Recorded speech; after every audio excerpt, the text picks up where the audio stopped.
right, it is another football season.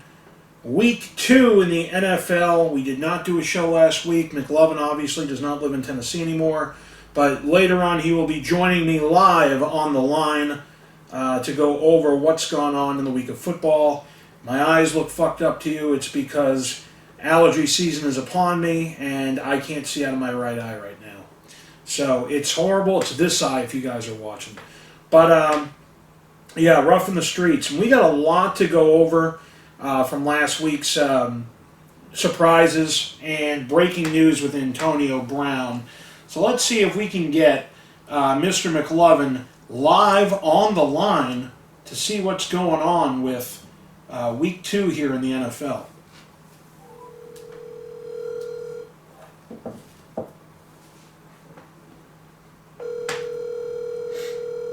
Sorry about that. I didn't have you on speaker. There we go. How we doing? Doing good, man. So let's go right on into now. The format for the show has changed as far as the standings go. What I've done this year, just to let you know, and me, you, and EDP are in our own category, but what I did is there are 15 divisions, including me, you, and EDP. 13 of the 15 divisions have 17 teams. So each team gets a bye week every week. And what happens is, like, Team 1 and Team 16 went at it last week, 2 and 15 went at it last week, and so on. And so each week there's one gift card winner, and then how you make the playoffs is you got to win your division, obviously, and the 15 division winners will go for a free-for-all, and then the top X amount will go on to the next round, and so on and so forth, until we have, we could have 3 or 4 teams remaining at the Super Bowl, and then we'll go into whoever wins the whole deal, and there's a $750 cash prize for the winner overall. Yeah, overall. So we got a huge, we got over 200 people in this thing. Division 14 has only like 3 teams in it, and everybody else has 17, and then we have 3. So it is what it is there. But we'll see what the retention is for week 2. But we had a winner last week, which we'll get into later in the program, for the first gift card of the week, of the season. But let's go right into the big top story here. Antonio Brown got traded to the Pats last week. Antonio Brown got released by the Raiders. Yeah, got released by the Raiders, and the Pats signed him. And then 2 days after they signed him, or what's today, Wednesday? So this happened yesterday. So Sunday, Monday, 3 days after they signed him, all of a sudden now this woman comes out and says she was raped by him, and he ejaculated on her back, and stuffed her mouth all over his ding dong and everything else. And now the interesting thing about this whole thing is it's a civil suit. It's not a SVU type of situation here. You know what I mean? Yeah. So I don't understand where... Look, it's fishy. Look, did he do it? I'm sure he did, but at the end of the day, it's a fishy scenario. Why only a civil suit, number one? Number two, I think this would have come out had he stayed with Oakland, because once that contract was guaranteed, now they come out with it. But because he got released by Oakland, they had to wait and wait. The lawyer, at least, had to wait and wait and wait. And then once the Pats contract became guaranteed, and he was on the roster for he was on the roster for week 1, even though he didn't play. Now it's guaranteed. Now all of a sudden this civil lawsuit comes out. So what are your thoughts on that? It's absolutely incredible. And actually, what's her name, Brittany Taylor? Yeah. She's actually getting married this weekend. So I think that it was almost forced. I was listening on the radio. There's this Twitter account. I don't know the name of the Twitter account, but I guess somehow someone had all the findings and the facts that were going to come out, and that's why it was released yesterday, because she's getting married this weekend, and then she's meeting with the NFL next week, voluntarily coming in and meeting with the NFL. I think it's incredible, just what's happened with Antonio Brown in the past, month and a half, from his feet to the helmet to, calling Mike Mayock a cracker, and, threaten them to beat them up at practice, and then, going on Twitter and Instagram and asking for his release, and then I was hoping and praying that the Pats would pick them up, and then they picked them up, and then, 3 days later, this all comes down. It's incredible. I mean, one can only, wonder how far this is going to go. I think it's interesting that it is just a civil suit, and she hasn't filed any criminal charges, so that's kind of weird. And I think this actually happened to Derrick Rose a couple of years back, same situation. And he found out that he didn't have to pay any money or anything like that. So I think the more the days go, in the next coming days, we'll find out more information. But it'll be interesting to see if he plays on Sunday. I hope he still plays. But I think everything was consensual. I mean, he said it was consensual. It was, very crafty details I was reading last night, as you at least alluded to a little while ago. But it's just been an absolute, 4 or 5 different instances with this guy. He's been all over the national news, so it'll be interesting to see what happens. Well, here's somebody who didn't get national news. The Browns released tight end Rico Gathers after his suspension. Any thoughts on Rico Gathers? I've never heard of him. Neither have I. So Deshaun Watson played really well. The Texans defense and Bill O'Brien just shit the bed against New Orleans. But Laramie Tunsil, so they traded for him, and Watson got sacked 6 times. What are your thoughts on that? Well, I watched that game. It was a good game for compared to what the Thursday night game was, but I thought it was a good game to watch. I think Houston got the benefit of deals with Miami and with Seattle. Giving up first-round draft picks, for this guy Tunsil, they were talking about like he was the second coming of left tackle all night long, and he was getting beat. But what a game! At the end, they go down and score a touchdown, and then give up the. I can't stay in New Orleans, I was upset to see Houston lose.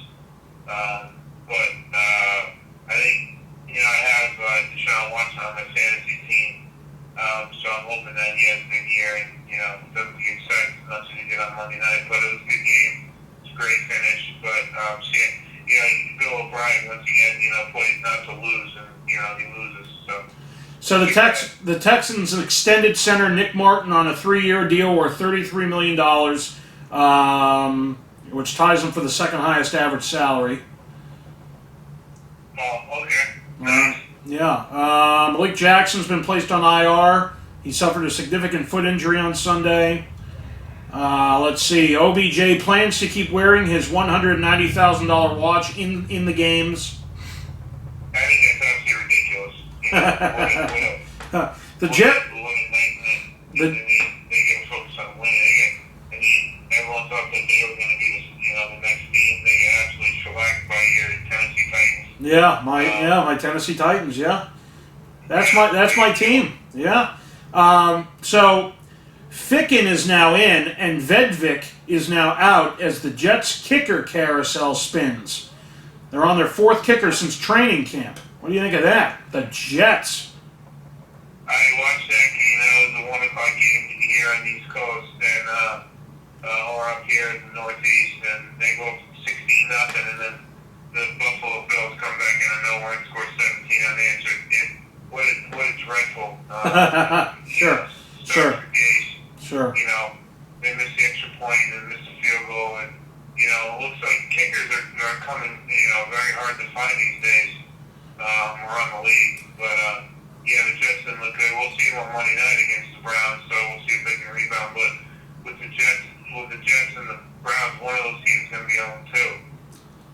So Nathan Shepard has been suspended 6 games by the NFL for taking PEDs, and he admitted to doing it. Jets defensive tackle. Oh, that's not good. Cardinals. What about the trade? Yeah, we'll get to that in a minute. Cardinals put offensive tackle Gilbert on IR, and they signed Jordan Mills. Any thoughts on that? No, All right. Jets acquire wide receiver Demaryius Thomas from the Pats for a 6th-round pick.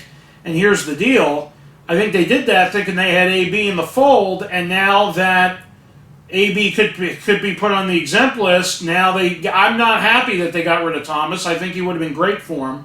Yeah, it's a stupid trade in my. Obviously, stupid trade. Belichick knows something we don't, obviously. Well, it's his first ever trade with the Jets, correct? Which means he's now traded with every he's now traded with every team in the NFL. Yeah. And that begs the question back to the Antonio Brown thing. If the Patriots knew what was really going on with this whole situation with Brown. Well, there were discussions. There were discussions on the radio today that they're saying there are 2 possible scenarios. The Pats knew and didn't care, and they figured they'd deal with it, or they didn't know because had they known, then there's no way they would have signed him for that much money, that much guaranteed money, knowing there were shenanigans going on and being associated with it, especially with Robert Kraft's situation, especially with all the other things that have happened. And Drew Rosenhaus and AB probably said, listen, we're not going to say shit. Let's get that guaranteed money, and then we'll figure it out, Sure. So, yeah. All right, veteran cornerback Aaron Colvin has been released after struggling in Monday's season opening loss to the Saints from the Texans. What do you think of that, Alvin Colvin? No comment. No comment against him. Okay. NFL was unaware of rape accusation against Brown. Let's see. Jets Adam Gase shows who's boss, sends message to Robbie Anderson. On Monday, New York's coach complained about his offense. On Tuesday, the Jets traded for receiver Demaryius Thomas. There's a new sheriff in town, and it's I mean, he can't lose more games anymore. I mean, those are games he needs to win. I mean, against Buffalo, division game, at home, up 16-0. I guess it was Buffalo's biggest comeback in like 20 years. And they're terrible. Buffalo's terrible. They are terrible. We'll see how long the sheriff's in town after Patriots sign offensive tackle Newhouse with Marcus Cannon hurt. They sign Marshall Newhouse. Any thoughts on Marshall Newhouse? I don't know who Marshall Newhouse is, but Cannon was in full practice. I don't know what his participation was, but he was out there, which is a good sign. Hopefully he'll play, on Sunday. It'll be interesting to see what happens on Sunday with Cannon and Brown. And how many points are going to be, maybe they're going to beat Miami by. They might beat them by 100. I said, talking to somebody the other day, I said the Pats, when the news broke that we got Brown, I was like, they're going to beat Miami by 80. I mean, if Baltimore can beat them 59-10, we're going to beat them by 80. But, we'll see what happens. I mean, they may just, who knows if he'll even play. They don't really need him for week 2. Maybe get him a little healthy. Who knows? Jets wide receiver Enunwa out for season with another neck injury. Quincy Enunwa lost for the season. That's why they definitely traded for Thomas, but he's gone. Jonathan Abram has been put on injured reserve and will undergo surgery on his shoulder. He's gone for the Raiders. Goodbye, Charlie there. Belichick not taking questions about Brown now. Did you hear his press conference? No, I didn't. I'll have to watch it in a sec. I'll have to watch it later on. 3 minutes and 50 seconds, and there were like 14 questions about Antonio. What did he say? We're on to Miami? What's that? Did he say we're on to Miami?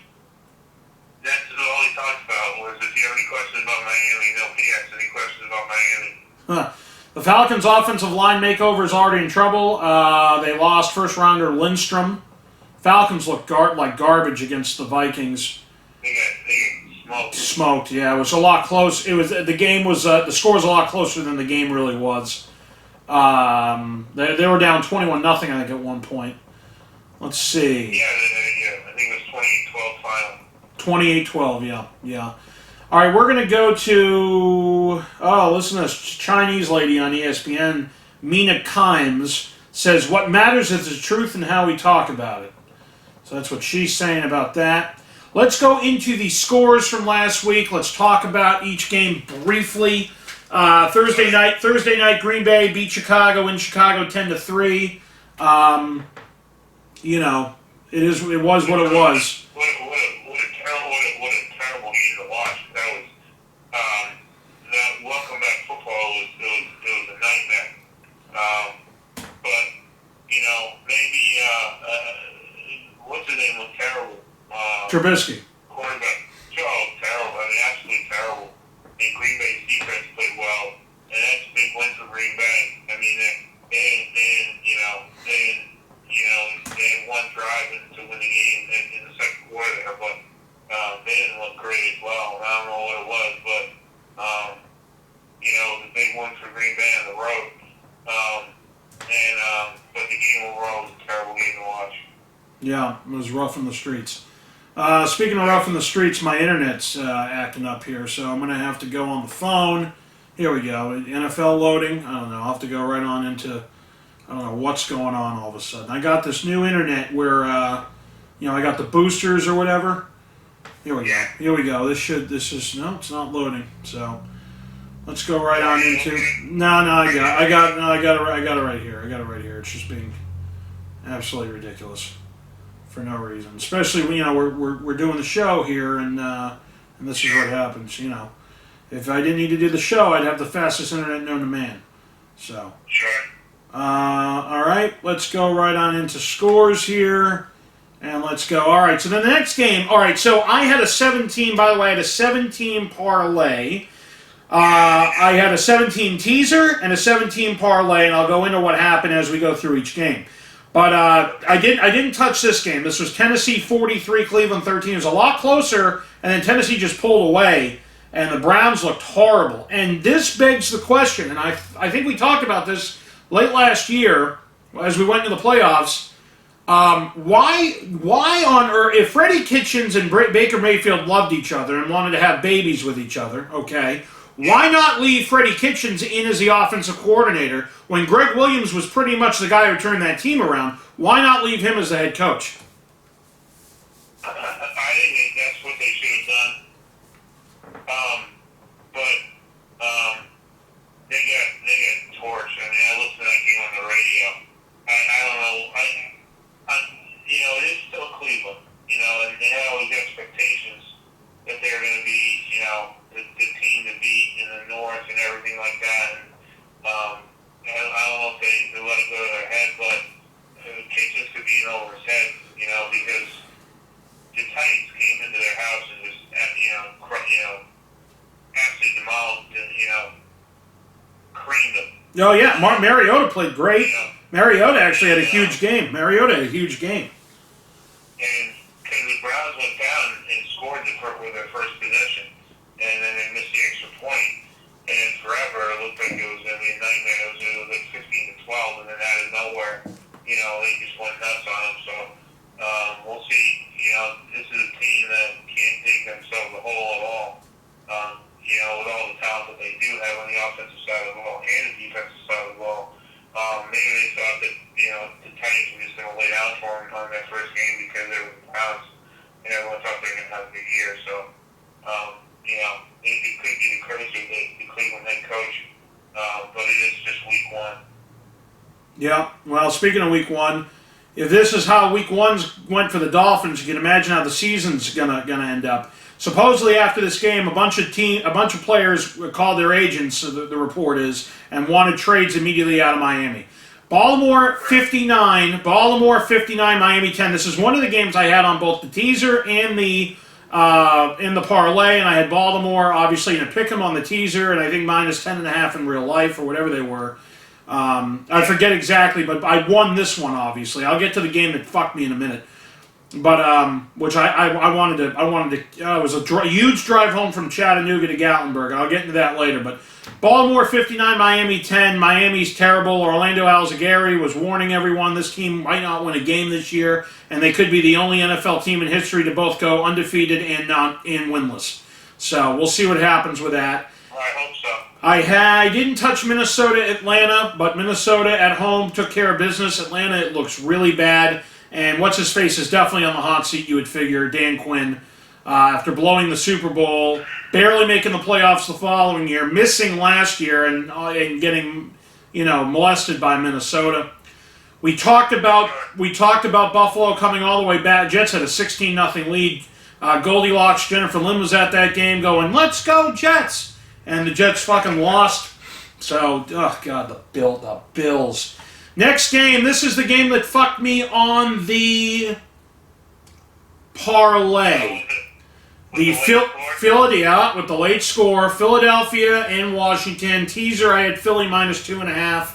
And for a while there, they were down, 17, 20 to 7 or something at the half. And 17-0 at one point, and I'm like, oh, there! I threw everything up in the air. I was at a home show down at the Chattanooga Convention Center for my job, and I'm watching on my phone everything going down, and I go to the bathroom because I had a bad stomach ache from eating the cafeteria food that they had. So I'm watching it on my phone. Yeah, it was rough. So I'm watching on my phone, and the Eagles are coming back, and then Washington converted like 2 4th downs. I mean, it's like, what the fuck? So I still had the teaser was, the teaser was still alive, but the parlay was done.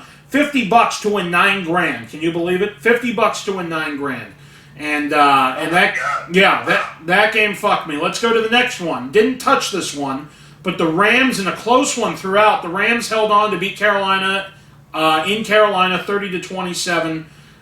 Any comments on this? I didn't really know what was going on here on this one. Well, the Rams were up, I think 13-3 at half, if I remember, and then they just went back and forth in the second half, and then the Rams held on. But that, a lot of people had the Panthers winning this game outright.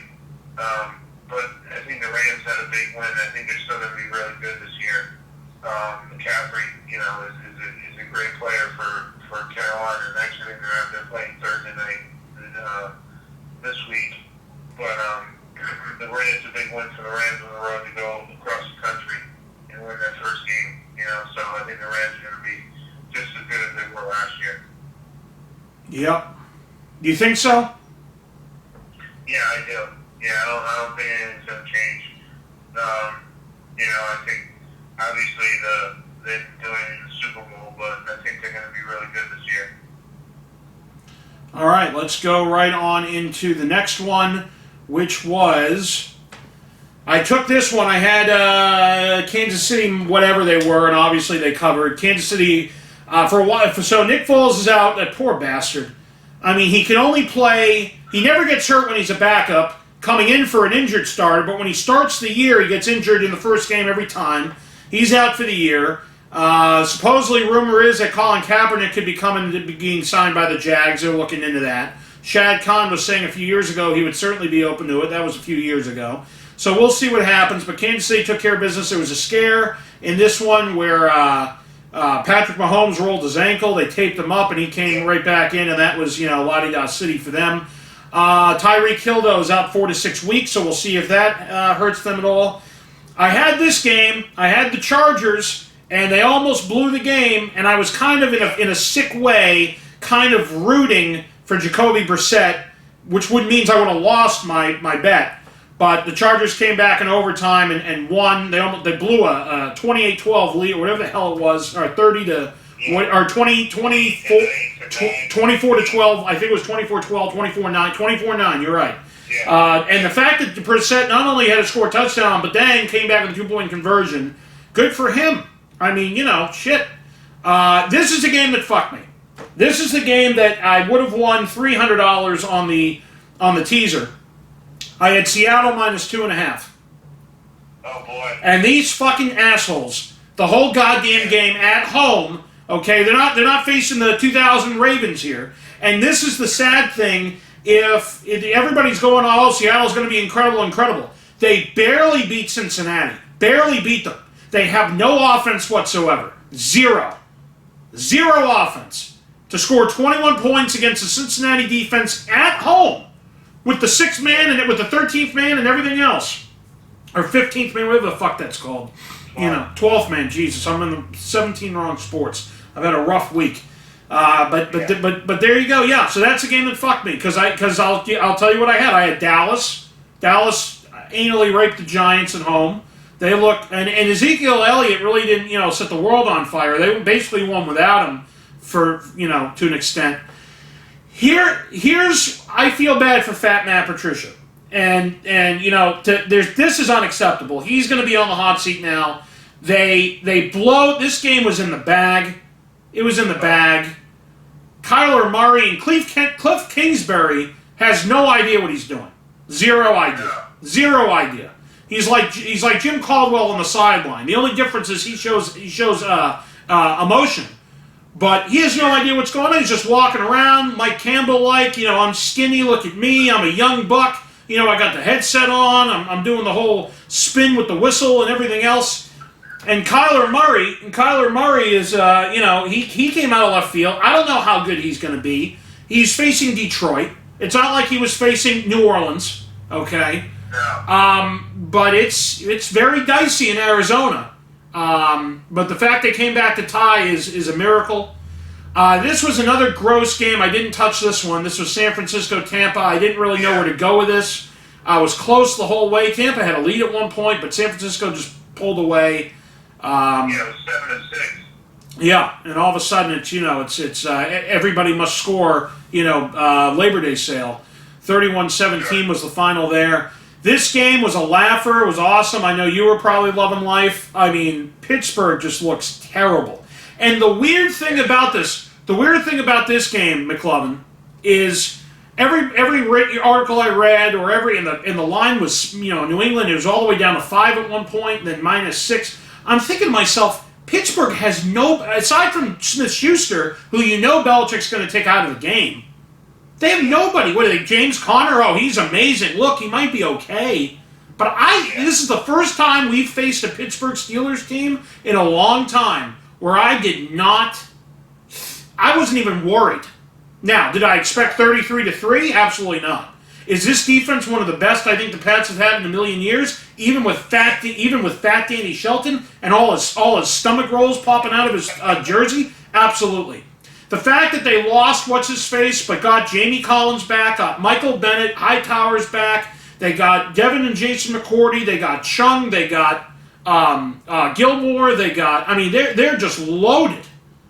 Yeah. With this team, they talk about the offense, but the defense, the defense is going to be top-notch. And if you look at the New England schedule, they play nobody. They don't play anybody. And this is a team that, if they can figure out the Antonio Brown situation, could look at undefeated, Yeah. Because they don't play anybody. Correct. And their defense, never mind their offense, but even without Antonio Brown, this is going to be a good offense. But the defense is really what is going to be in a day and age with the league to how it is now, to have a defense like they have, with their secondaries, they have 4 legit corners. They have great safeties and, linebackers, and Van Noy didn't even play. I know, I was going to mention that, yeah. Van Noy didn't even play. They were just... They better shut Miami out. There's no excuse for them to score touchdowns. If Pittsburgh can't score, there's no reason Miami should be able to score. Miami's a AAA baseball team. Yeah, I don't think they're that good, but it's still, I don't think they're going to beat them 59-10 like Baltimore did, but maybe Belichick, lets up a little bit as the head coach. I don't think they're going to run it up on them or anything like that, but I don't see Miami really doing much on offense. They don't have anybody. They have 0. Sure. And then we talked about New Orleans Texans. That was probably the best Monday night game of the two. And then Oakland, Denver. Oakland at home took care of business. Vic Fangio didn't really show much. Let's take a quick look at this box score here. I don't know how Flacco really did. How did he do? He was pedestrian. Terrible. Well, in the first half, he was terrible. In the second half, I guess he played decently from what I heard. Yeah, Oakland was up 14-0 at the half, and then, Baltimore tried to come. Denver tried to come back, but, So, you're not going to win with kicking field goals, kicking field goals instead of touchdowns. So, anyway, that's week... Yeah, that's week one. We're going to take a short break. We're going to go right into the standings here. You guys will see all of the division winners, as far as, or division leaders, I should say. Every standing, every league is updated, every division is updated. And I want to congratulate Picoline. Let me see what your name is here, Picoline. But Picoline, you have won the first week gift card. You tied Nipple Butter there. Brian Nipple Butter finished 14-2, and Picoline. I'm trying to get his whole name here. I don't know where the hell he is. Let's see. Picoline, come on, man. Where are you? Yeah, there is. Picoline XD also finished 14-2. Picoline from Division 10, Nipple Butter from Division 2, I believe. But the problem is, Brian Nipple Butter didn't watch that video to try to do the tiebreaker for the gift card there. So Picoline, you're the guy that actually put it in. The score, Brian Nipple Butter, I apologize, he's on Division 6, and Picoline Division 10. But yeah, Picoline XD, congratulations, you have won the gift card. Best record for week one, because Nipple Butter didn't throw his guess in for the tiebreaker. Now, take a look at these standings, guys, because what I want you to do is I want you to make sure that I got them right. There's over 200 people in this thing. I did the best I could. There may be a mistake here or there, so please, if there is, call it out and show me proof. And as long as there's no shenanigans on the comments, like all of a sudden it's been edited and everything else, then you're fine, and we'll get to it, and I'll fix it. But right now, that's the deal. Everybody who is 16th, you have a bye this week, but you're more than welcome to try to still win a gift card. And when I go over this, when you go over these standings, you'll be able to see exactly what I've done. So you have the win-loss record, then you have the win-loss percentage, then you have how you did for picks, and then you have your pick percentage, how many games behind you are, and your streak, whether you've won one in a row, tied one, or lost one in a row, and you'll see that there. So guys, take a quick break, take a look at where you are, and we'll be right back.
We're back, and Mclovein, we're going to go on to week 2. Now, you actually have a bye this week. It's me versus EDP this week. We all three of us had a bye last week, so you can still throw your picks in if you want. We're going to go into the games real quick. We're not going to do spreads this year. We don't really have time for it, but what we will do is go into next week's schedule here.